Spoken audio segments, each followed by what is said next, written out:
me let me start, I guess, by calling the roll. I'll put your name by present. Is Maria here? Yes. Okay. Is Taylor here?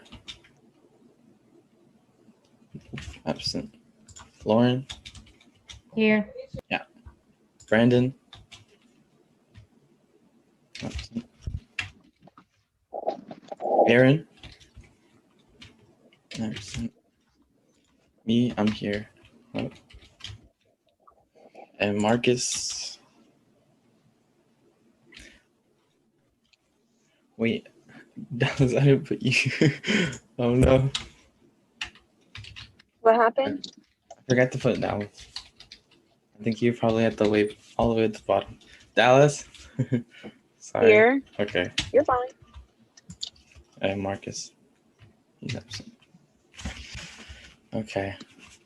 So for this second submission, or for the second video, we're supposed to talk about what we learned or picked up from chapter 3, chapter 4, and then also talk a little bit about the HBR assignment. I wrote a few notes for chapter 3, so I don't have too much on chapter 3 like I should have written down, but I have a lot of notes for chapter 4. But I guess I can start by saying what I learned in chapter 3, which was that it taught about the tools that you can use to access the external environment of the company, and it allowed you to see the strategy of the company and to see if it's aligned with the external situation. And I think that's where it also the S&P Capital IQ program came into play, because we were able to see how I guess analyzing the external environment played a big role in making the strategy. So, for example, checking out like the suppliers, checking out the competitors, analyzing all of those things. And another thing that chapter 3 mentioned that that I that I wrote down too was that it talked about its macro environment, and it said that it was called I think a shorter word for it was PESTEL, which P stands for political factors that affect the company, and then E is like the economic conditions that affect the company. S stands for social cultural forces. T stands for technological factors, and then E, environmental forces. L, legal factors. And when I was looking at this, I didn't think I didn't know that there were so many things that affect the company. Like there's so many things that has to fight against, like politics, technology, environment. So the strategy, the company always has to have a strategy that is always evolving and is always adapting to the changes that are made to its external environment. And so I guess it was really important to learn too how everything outside of it plays a part in changing and shaping the strategy too.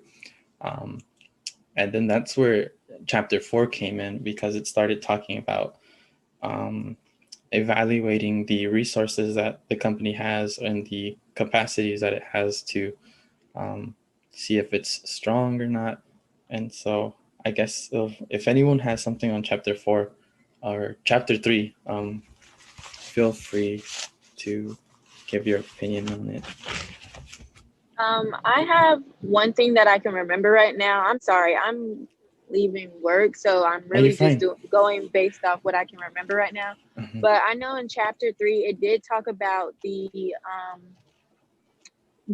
Porter's models. So it's like 5 forces. Yeah. And I know it was like the buyers, the suppliers, the bargainers, I want to say. Mm-hmm. It was 5 force models though that I remember. I can't remember all 5 of them off the top of my head right now. Mm-hmm. But it did also talk about that.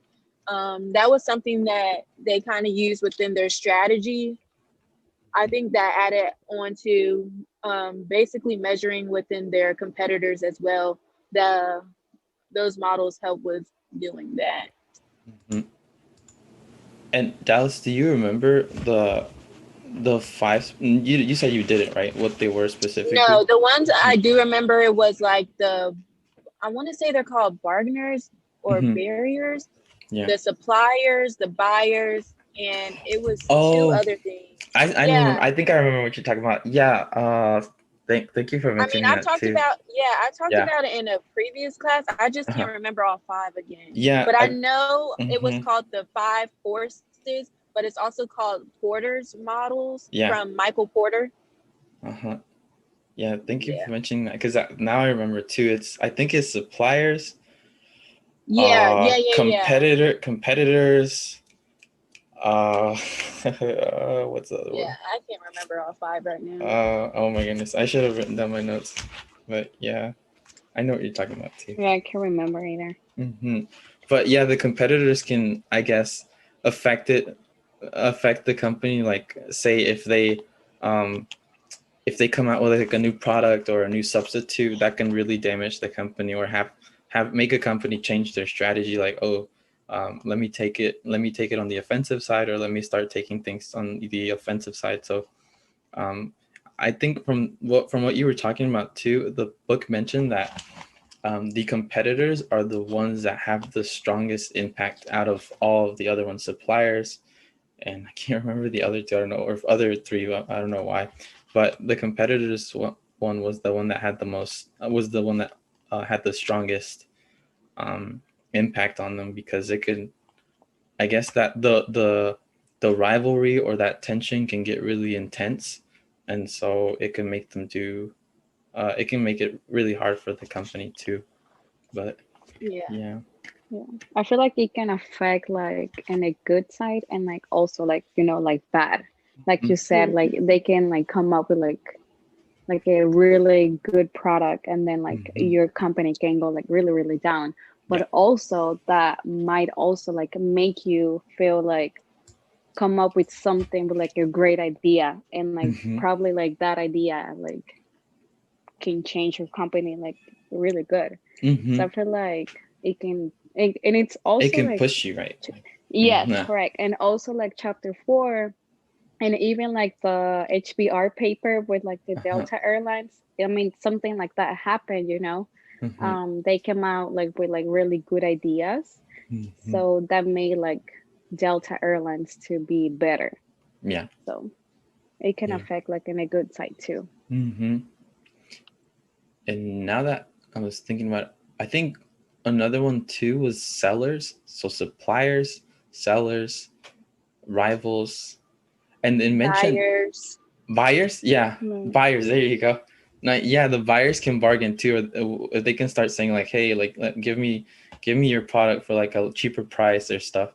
So they can have Yeah. bargaining power and affect the company too, as well as suppliers. Like they can, oh, if suppliers, like if they have, I guess if their supply is like, if they're the only ones that supply that certain product, or if they're the only ones that sell that certain thing, then they have a stronger power to bargain. But if they can get replaced by another supplier, then their bargaining power is weaker. And then with what was it? Sellers, suppliers, buyers, sellers. What were the sellers again? I don't remember the sellers. I can't Mm-mm. remember this other No, thing. okay. I'm But trying to look it up. also, chapter 3, and I know the HBR2 talked a Uh-huh. lot about the multi-sided, where they have other businesses that basically sell for smaller brands or Oh, uh-huh. businesses. Yeah.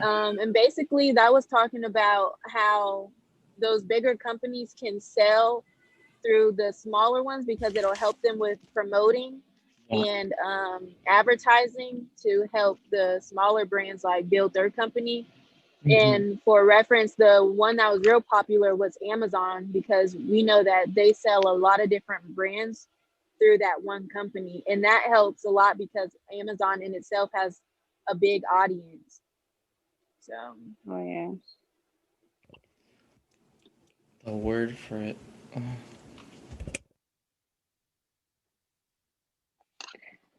I'm trying to look for the suppliers. What is that? Oh yeah. Also, chapter 3 was talking about like new entrants. I mean, I guess we go back to like rivals, but Oh chapter 3 yeah, also yeah. mentioned that. Like the was that one of the? I think that was probably one of the five too, maybe of I think so. mhm, Yeah. having new rivals come in, and it can be easy for them if the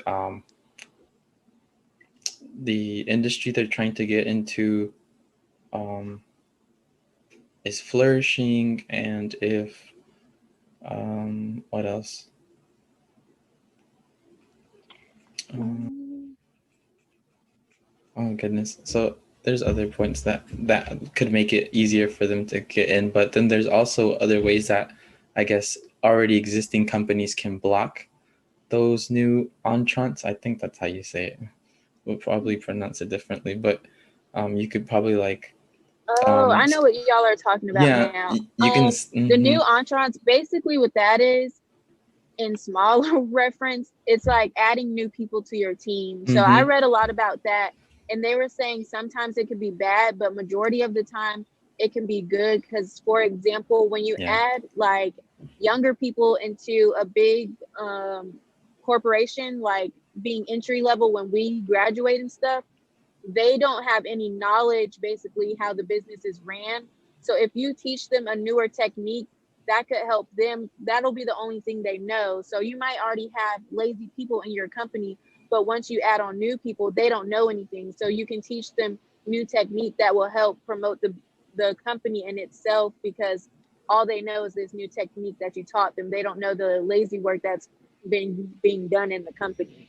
So that's how it can better a company. Adding people who really are new to and don't have any knowledge, you can teach them the right route, and that'll be really all they know. Mm-hmm. yeah. And they can come up with like new ideas as well. Because if you have like old people like there, like old people that been working there for like a longest time, like I guess like you get like to a point that you're so used to it. So you just go and work and you know what you're doing, like it's just Mm-hmm. like the basic. But if you have like new people, then they can like come up with new ideas because like they get like excited, like it's a Mm-hmm. new Mm-hmm. like it's a new thing. So that can also be like a good Yeah. thing to the company. But yes. And also, I don't know if you guys read chapter 4. Yeah. I feel like chapter 4 and chapter 3, like they were like kind of like Very related similar. because Mm-hmm. yes, because in chapter 4, like literally they were talking about like the SWOT, like the strengths, weaknesses, Mm-hmm. opportunities, and Uh-huh. threats. And honestly, it's like kind of like the same thing, like rivals, buyers, like Mm-hmm. they're all like threats, opportunities, weaknesses, and strengths Mm-hmm. as well. So For it was kind of interesting how they're all matched up. yeah, for chapter 4 too, there was like a lot of um from the notes that I wrote down, there was like a lot of tests and a lot analysis and stuff, and testing like analysis that they did to see if for example, like to see if the resources that they have give them a competitive advantage, or if they have a weakness somewhere, like you said with SWOT.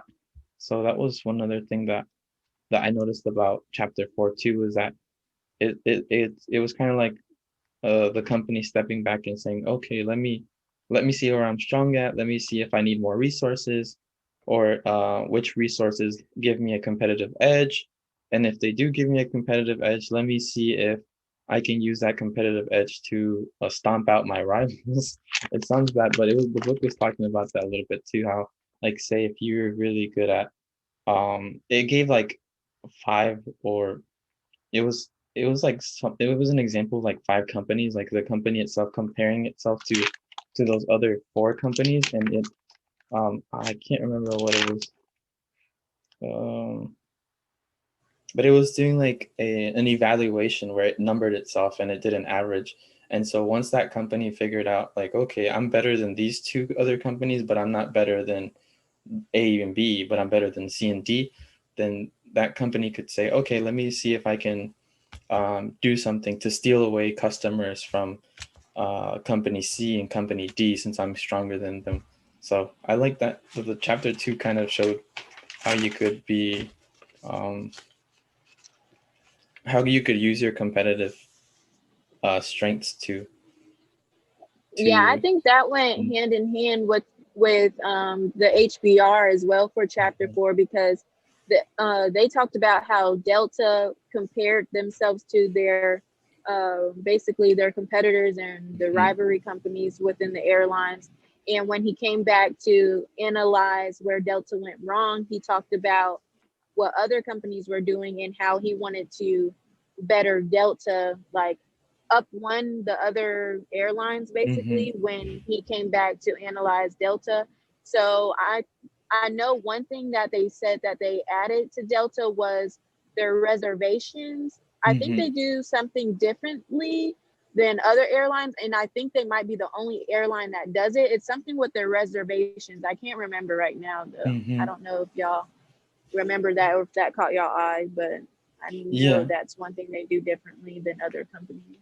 And now that you're mentioning the HBR assignment too, there was like something else that also I guess got my attention was that they they got up from the floor when they started investing into their people, because they did two things. One of them is that they gave a stock ownership plan. So there was like, I think it said 15% equity of the company, so something like that, where they would give the employees like stocks to own Oh part of the yeah, I remember company. that. And then the other one was they made a plan to what's it called, a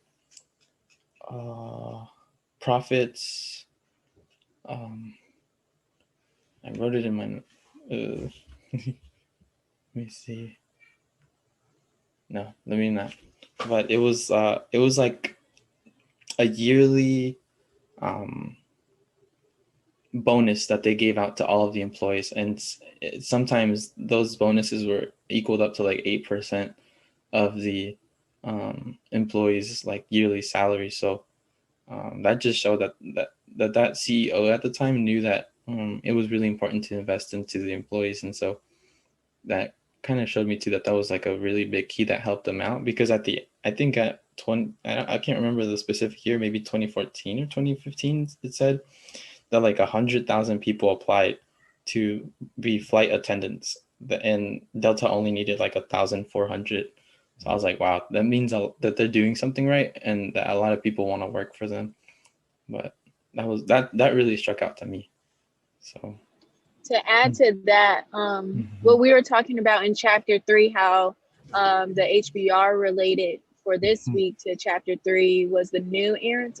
None of us know how to pronounce it, but I think y'all know what I'm talking about. Basically adding new people to the company. Richard talked about, which is the author for the HBR we just read, he talked about how he wanted to add people to his research that were smarter than him. And when he said smarter, I don't think he meant legitimately, but basically people who knew more information on the analysis when trying to change or uplift an airline. So I think that was an example for adding people to your company that will basically improve it. So yeah.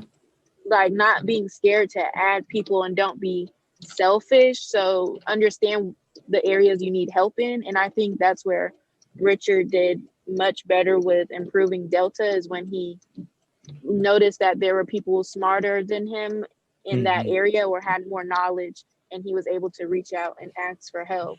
Yeah. Yeah, that's a valid point.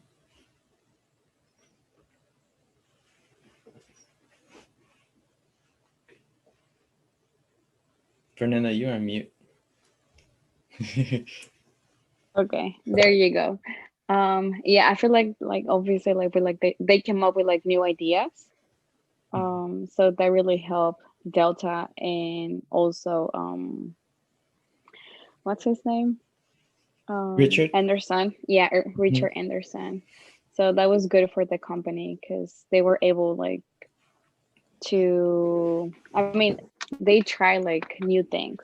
And you know, like honestly, what it caught my eye, which it was something that obviously like I didn't know, is that I think I think they got like stake in Aeromexico, Brazil's Gold, and like other airline companies, which Uh-huh. it was really interesting because I mean that helped them to Yeah. like improve as well.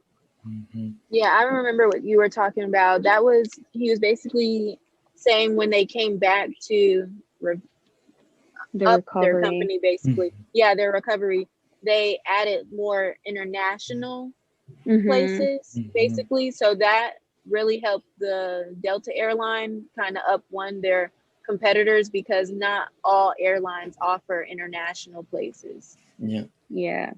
Yeah, yeah, yeah. Yeah. Yeah. And if you guys think about it too, that's like a change in strategy because they started, like Fernanda said, like they invested or acquired, I can't remember, one of the two, like airlines I think they in bought like a minority mhm, stake. Mexico and Brazil and Britain, and then UK. Yeah. they also did something in France. So that was like, I guess, a strategy because if they didn't do that before, then that and they started doing that just now, that means that their strategy started changing too. So then that just shows that all of what we've learned is kind of pointing, or no, we kind of got to saw a glimpse of all that we've learned um, get done by Delta Airlines in the HBR assignment. So that was pretty cool too. Like even they purchased like an oil refinery, which helped them out a lot Mm-hmm. because it said that um, jet fuel was Delta's most expensive was Delta's biggest expense. So for them to Mm-hmm. purchase an oil refinery meant that they got it for a fuel for a lower price. So I'm sure it helped them a lot too. So that was another change in strategy. Yeah, I feel like that was like a smart thing to do because Mhm. it helped them save money and also like it helped them like to improve with Mhm. like more flights and everything. And like obviously you have happy employees Yeah. and happy customers as well, which Mhm. that's like the more important part about your company. Yeah. Yeah. It's kind of like funny because I remember like when I came here, literally, my flight from Mexico to here was from Delta. Oh. So it was kind of like like I remember that a lot. Because like when I came here, like it was from Delta Airlines. So it was kind of funny like to see that HBR was Mhm. talking about Delta. Mhm. Because obviously like in Mexico, I used to do Aeromexico. Mhm. Like when I used to go like to Cancun from Mexico City or like to other places, it was like Mhm. Aeromexico. So it was kind of interesting that I don't know, Mhm. like to read about that specific airline. Yeah. Since you interacted with it, or you, Correct, yeah. yes. And I remember it so well. So it was like, Mhm. and it was like a good experience too. That's good. So then you know that what the HBR is saying is kind of true too. Yes, Yeah. yes. Yeah. Honestly, yes. Okay. I guess that leads us to like the second section of our discussion too, which talks about financial ratios presented into the appendix of the textbook and the Excel file in the financial analysis assignment. So I'm going to be honest, for the financial ratios presented at the appendix of the textbook, I didn't um, look at them. I don't know if any of you looked at it, but I use I was looking at the Excel mhm, and but I'm still trying to work on it to see like what exactly to do. mhm. Same for me. So I guess we can go to the next section too, which says how can we conduct financial analysis using S&P Capital IQ data? I haven't been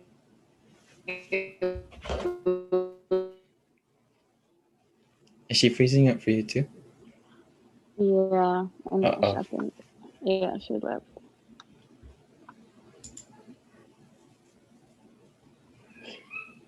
Oh, Dallas dropped, right?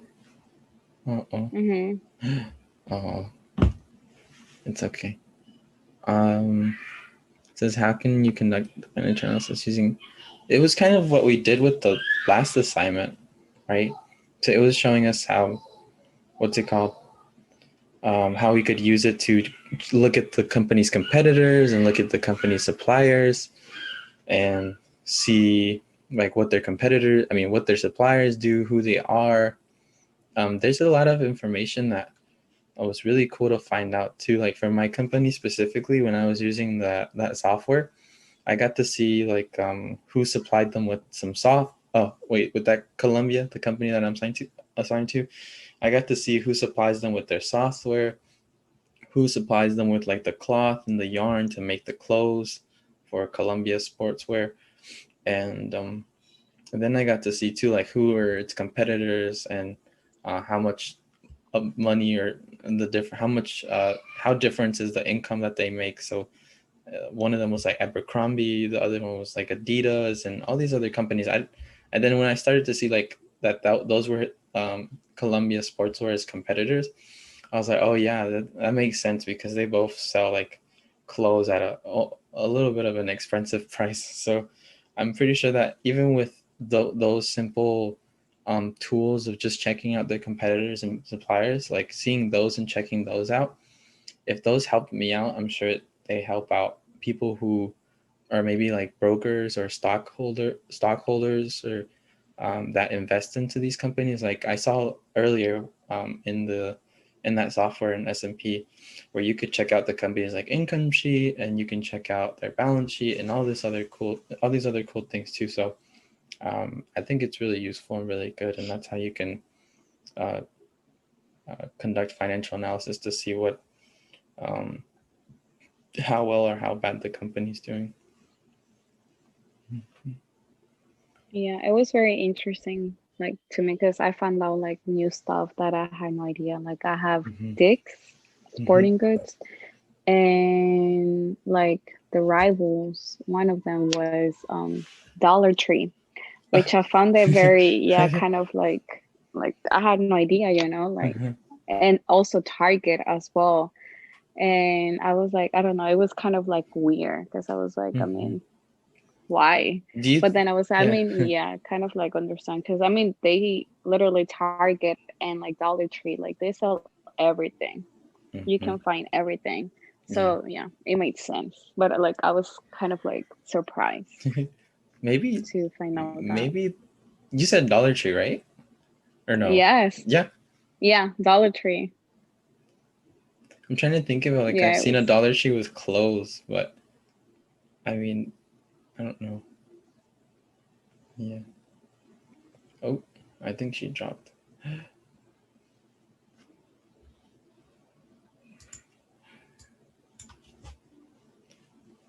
Lauren and Dallas, are you guys still there? Yeah, I'm still here. Okay. Okay, I just want to make sure it wasn't me because my internet goes off sometimes. Oh, I'm still here. Okay, thank you.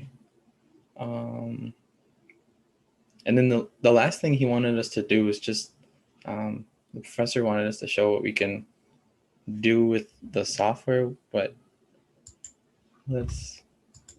I already had it pulled up. I was actually looking at it before this started because I saw what he had mentioned in the steps of what we should do in the meeting. So I just pulled it up and started doing like the things. Oh wait, can you guys see what I'm showing or no? Yeah. Okay, thank you.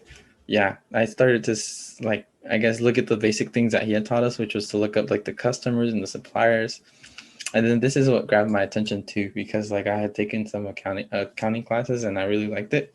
So I was trying to see like, oh, let me see if they're doing well or not. But then I forgot that I forgot most of this stuff. So I can't even read it. But it was really interesting to see like, oh, okay, well, maybe if I did regain that knowledge that I once had, or retain it to learn this, I'm pretty sure it would be helpful for me too. Like, especially if I started investing in stocks or something, I don't know.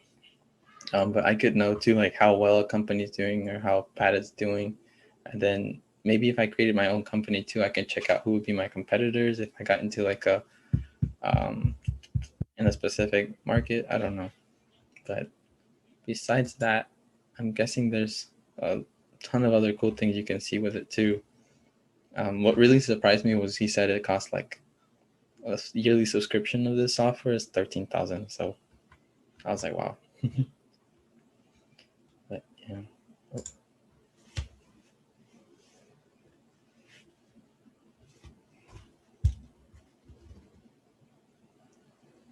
Oh, I think Fernanda's joining.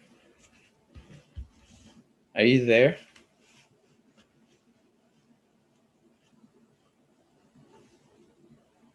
Hello? Uh-oh. Wow. Can y'all hear me? Yeah, we can hear you, Dallas. Yeah. Okay, sorry. It kept going in and out. My connection is bad in my neighborhood. No, you're fine. I was just going over I think Lauren was the only one able to hear me the whole time. I was just going over this last point, which was like the professor wanted us to go over what cool things we could do through SMP, and like one of the things that I was doing before we started the recording was I was like going back and checking out like, oh yeah, the suppliers and the customers, and then another thing too that I was trying to look at was this was like the income sheet, and I saw like all these numbers, and I was like, oh, that's cool. And then what else? Like I was thinking like maybe if I knew what this was talking about, it would help me out if I was an investor or something and I started buying stocks.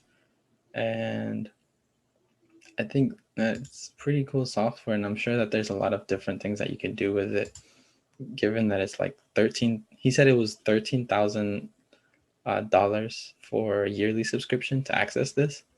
So I'm pretty sure that there's people who buy this in order to see like to read companies to see how well they're doing, and maybe not even to invest in stock, but maybe to like they themselves have like a company, and so they want to see who their competitors are, who supplies them, and all that good stuff. So this gives out a lot of things, but it even has compensation. But yeah. Yeah, literally has everything, like interesting things. And Oh. yeah, I want to learn like how it works too, because like you said, like I feel like it has like a lot of like valuable like information that it would be nice to know, you know, in the future. I'm looking forward to like. It shows how much the CEO made that year. Wow. I didn't even know. Wow. Yeah, That's really cool. Yeah. I just randomly clicked on it and I didn't even know that. I was like, whoa. Yeah, He made a lot of money in 2018. That's really cool. Independent director. I'm guessing this shows like the executives or the people like high up, right? Yeah. Well, why is he making this? I don't know. Okay. That's cool too. But yeah. I guess that's all that I have. I don't know if you guys want to add anything else to it before we finish the group meeting. That's all I've got. Okay. Same. That's all I have. Okay, guys. Well, thank you so much for coming and for doing this group meeting with us, and I guess we'll see each other soon. See Don't forget you. Be attendance. safe. Okay. Good night, guys. Wait, don't Good forget night. attendance. We gotta do the ending attendance. Oh, you're right. Thank you. Let me edit that part out. Make another copy down here. Thank you, Lauren.